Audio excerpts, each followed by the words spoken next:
commit to requests and projects when you already have a full slate of responsibilities? Whether you're leading at home, in the community, or at work, taking on too much is something to be mindful of before you say yes to the next request. Setting boundaries can be more manageable by following resilient leadership practices.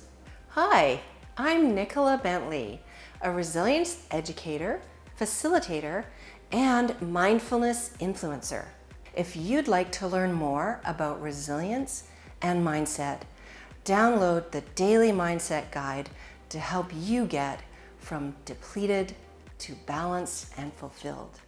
In this video, I'll share 4 tips for setting boundaries at work and anywhere in life.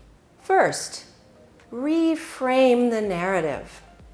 Approaching life from a place of opportunity and optimism helps to see the positive in a situation versus the negative. Instead of thinking of boundaries as a hard line and a border not to be crossed, I reframe requests as an opportunity where I get to make an informed choice.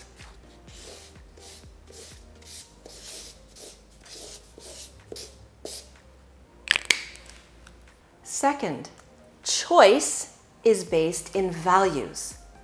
I'm borrowing from psychiatry here.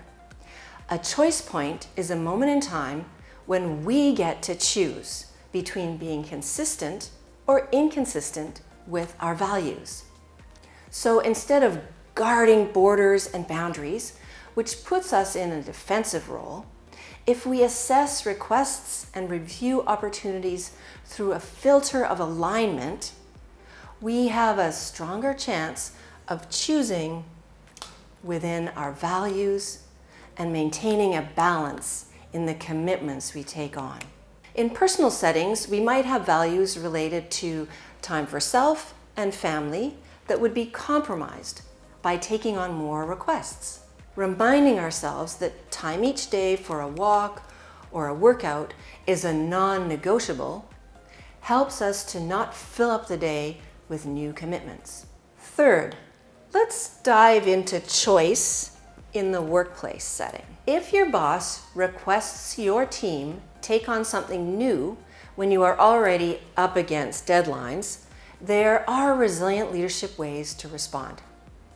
The key here is to act from a place of clarity and problem solving, informed by resource availability and strategic needs.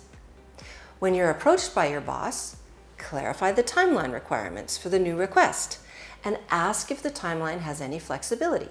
If there is flexibility, the work can be taken on as soon as your team has space in its workflow. If there is no flexibility for the timeline, update your boss about what you currently have on your slate and how it's progressing and the importance of what is left to be done. Be clear that you are not able to take on the new work at this time unless something else on your slate adjusts or your team receives added resources. Remind the boss that quality is ensured by being deliberate and discerning in the way you manage the team's workload.